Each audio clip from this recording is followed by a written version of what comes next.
So welcome back to another episode, and yes, we've had some amazing games come out this year. I've enjoyed so many of them, but the year is not over yet. There's still a lot of big bangers to go, and I'll ask you guys, what are some games that you're looking forward to for the rest of the year? Let me know down below. Are you worried? Now, obviously, I'm not going to mention every single game. These are some games that I'm looking forward to. I'm also going to mention a lot of big games that are coming out that I'm going to pass on as well, but I know a lot of you may absolutely enjoy them. So these are just some personal choices of mine today of games that I'm looking forward to for the rest of 2024. Now, the first game is a fascinating game for me because Nintendo released a teaser and everybody online was losing their minds trying to figure it out. There were so many wild theories about what this game was going to be, and then they dropped it. The Smiling Man Famicom Detective Club. And a lot of people were disappointed. I was going, yes, very excited for this. I loved the original two games that came out, which were remakes of the old Famicom games that we never got. And they're digital novels, and a lot of people may not like that style of game where you're kind of clicking dialogue to go to the next scene. I really love this stuff, and me and my wife really enjoyed the first two games, and we sat on a night just checking out all the different options and going, okay, let's ask that person this and this, and eventually you've exhausted all your options and you click the final thing and you're like, okay, now we can move on. And for a lot of people, they may not enjoy that style of game, but for me, I love a good detective story and a really interesting murder case where you're kind of going around trying to figure out who is to blame for all the deaths that are going on. Okay, I just did my first thoughts on this game, and that is for Visions of Mana. Is it a perfect game? No. Is it a great Mana game? So far, so good. Check out the demo for yourselves, guys. Try it out. I really recommend it. There's a good couple of hours that you can get out of this demo. There's a lot of sub-quests that you can go and follow. There's a lot of things you can do. There's a lot of monsters you can fight. Is it just me, or is this area teeming with monsters? And I gotta say, I really do enjoy the combat in here. Some of the controls are a little bit floaty, a little bit clunky, but you know what I was thinking about after I did that first thoughts video? I'm like, most of the Mana games have been like that. Remember Secret of Mana back in the day? That's not a perfectly controlled game by any stretch of the imagination, but it worked. I was happy with it back then. I really enjoyed it. And all the Mana games have had their quirks and ups and downs, but this one really looks like it's going to deliver in the gameplay department. And I really love the look of the game. It has a really storybook element to it, a real good fairy tale element to it as well, and it works for a Mana game. And I like the character designs. I know they've been criticized a little bit. I think they're really, really good and totally fitting for a Mana game. Feel the breath of mana!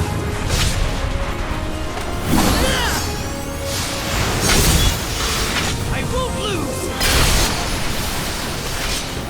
Okay, at the end of the month, August 30th, Star Wars Outlaws comes out. Are you guys interested in this game? I have to ask you that to begin with, because I'm gonna say something I don't think is controversial, but I'm really not interested in the game. And I know it's a really big game for Ubisoft. I know they're really pushing the game, and it's a big Star Wars game. I'm gonna explain what I think about it. I just have Star Wars fatigue.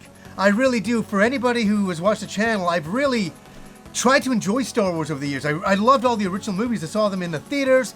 The prequels left me a little bit, kind of gasping back in the day. And over time, I've come to love the prequels, even though a lot of bad dialogue and all that. This is very, very bad. Oh! Cool. But that's not what I'm getting at here. There's just been so much Star Wars stuff and a lot of low quality Star Wars stuff in the way of shows and things like that, that I just have Star Wars fatigue. And that's really it. I'm not interested in Stormtroopers anymore. I used to love Stormtroopers. Now I'm like, another Stormtrooper? I'm exhausted. That's how I kind of feel about it. And yes, a lot of people have talked about the main character's looks. I'll say it too. I'm not a big fan. And I know the director's like, you guys have got to stop having that argument and all that. This is the way the character is. She's just an outlaw. Thanks. Why can't she be as good as the actress that played her? I don't understand. I really don't understand that. It's like getting a really cruddy actor to play in a big movie.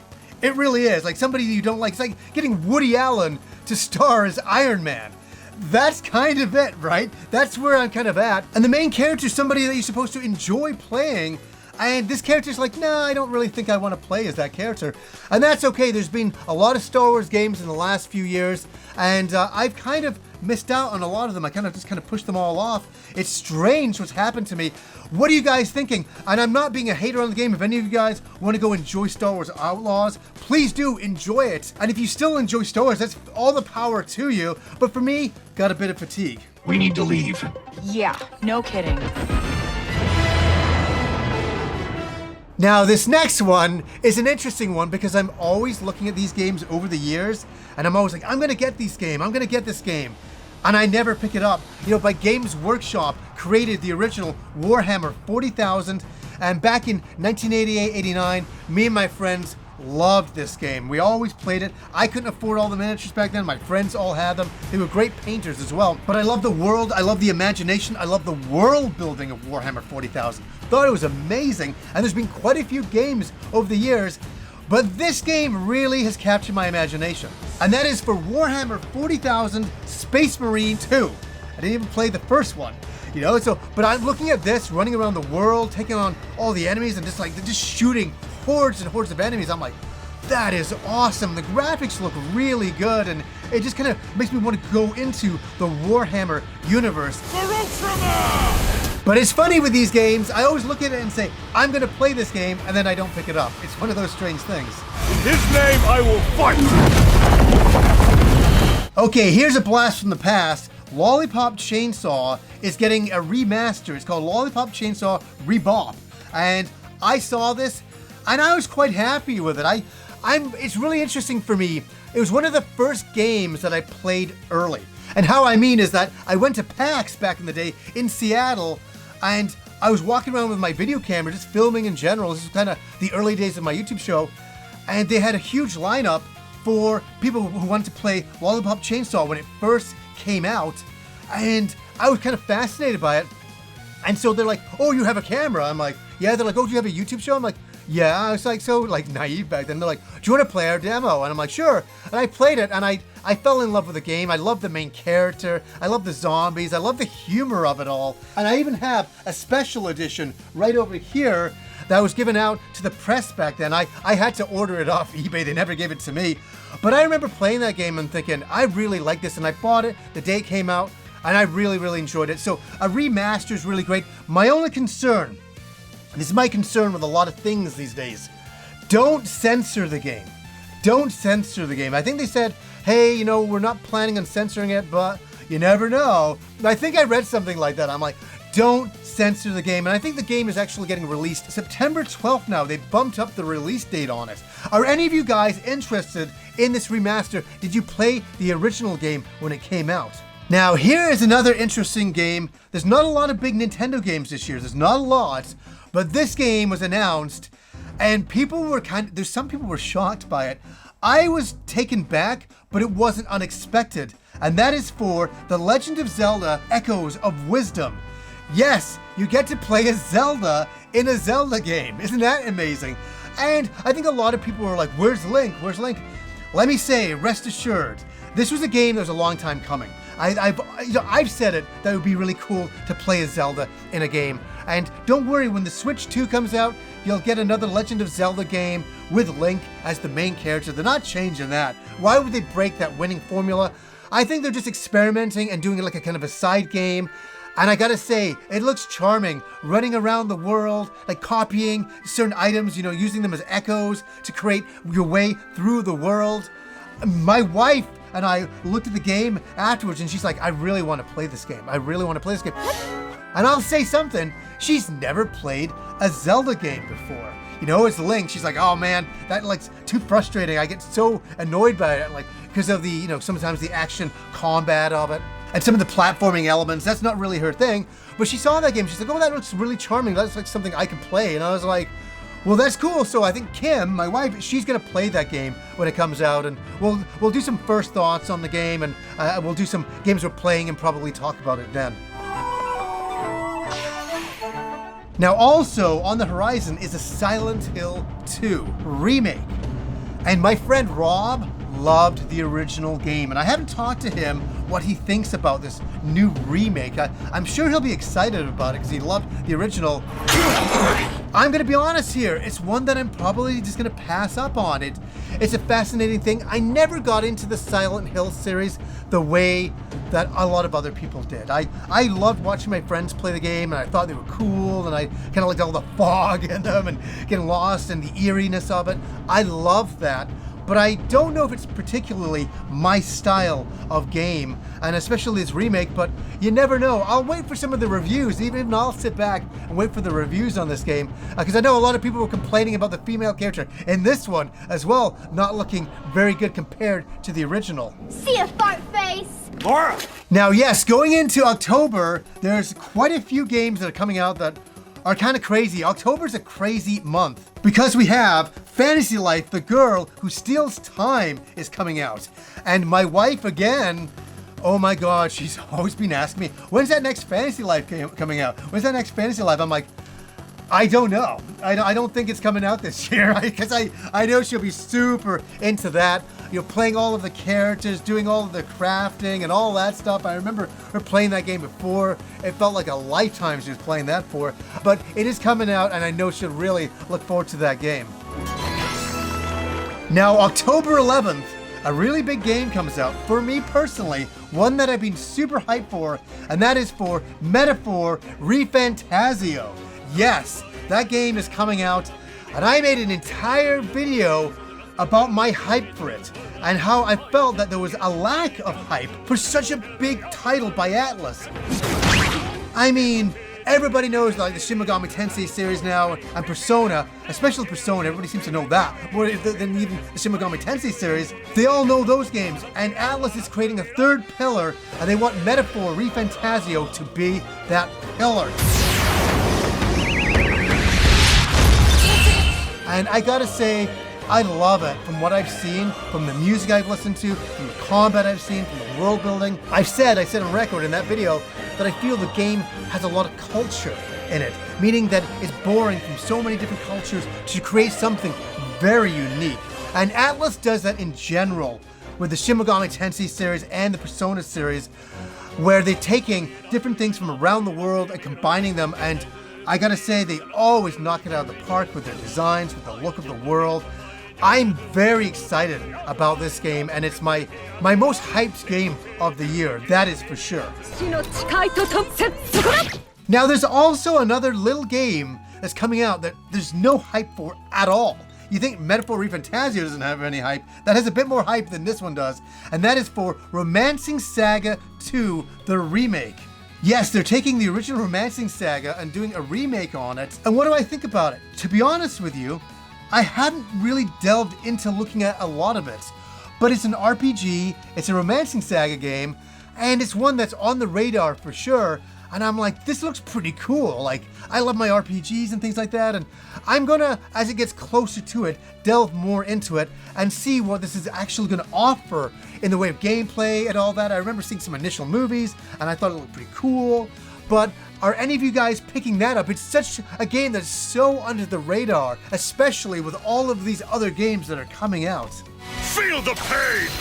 Now, let's not forget about one huge game that's coming out this year that I played the Japanese version of last year.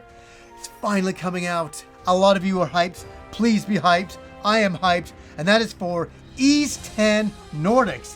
The English version is finally coming out at the end of October. October 25th to be precise. We're finally getting Ys Nordics. I played the Japanese version and I had nothing but praise for it. I thought it was fantastic. It was a return to form. Not that Ys 9 was a bad game. I quite enjoyed it, but you spent a lot of time in the prison. You finally get out. Yes, you get to explore the entire city, and then you get outside of that world as well. But this feels like a return to Ys 8 for me, in that there's a lot of beautiful locations outside with the ocean, and that's the big selling thing, that Adol gets to go and jump on a ship and take it out into the sea. I was already doing it in the Japanese version, and I was like, I can't believe this. Who would ever give Adol control over a ship after all of his mishaps falling overboard over the years? I mean, this is the last guy that you want controlling a ship.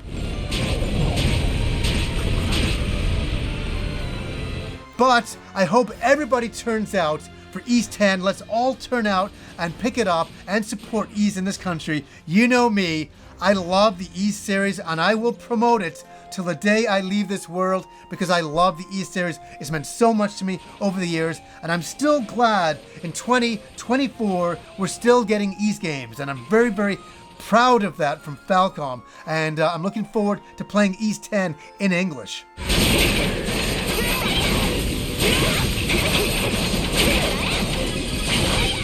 Now, there is another big Nintendo game coming out this year, and that is for Mario and Luigi Brothership. And I kind of predicted that this was going to come out for the Nintendo Direct, that they were going to show a Mario and Luigi game together, and they showed it, and it looked pretty cool. Will I be picking it up? I don't think so. And it's not that I'm a hater or anything like that. I just don't think that with all of the other games that I'm picking up this year, that's going to be the one that I'm going to grab. I am not a hater on it. I don't dislike the game by any stretch of the imagination, but with everything else that's coming out, it's one that I have to kind of let go. And I'm going to watch some reviews, and I'm sure it's going to do really well, and I bet it's a really charming, fun game, but it's one that I'm going to probably have to pass on this year. Now, there's the Marvel vs. Capcom Fighting Collection that we still don't have a date for. And when they announced this, I was like, finally, I don't need to dig out all my old copies of these wonderful games. You know, with like X-Men vs. Street Fighter here, I don't need to dig up my Saturn and hook that up and kind of like upscale it. I can play a collection. And there's even the Punisher arcade game in there. I love these old collections. Yes, they're for the older crowd, but I also believe that they're for the next generation who haven't played these games all in one location, in one collection. You can finally play all these games. So if you've never played them, you've been curious about them, you can finally get them all in this one collection, and I'm thrilled. I love Capcom releasing these. I really wish they released those Stadium arcade games all in some big collections, but they're gonna milk those to the end of time. That's what I think with that. They don't want to give it to you any hard copies of all their old arcade games. They want to keep releasing them in the future on future consoles for the next 50 years until the lot of us who still remember them are dead. That's what I've got so far. Yes, there's a lot of games coming out in December. A lot of release dates are not stabilized. These are some release dates that are stabilized, and some games that I'm really, really looking forward to. And so, yeah, I had a lot of fun talking about these games and a lot of my hype for them. What are some games that you're really excited for that are coming out for the rest of the year? Let me know down below. So anyways, guys, until next time.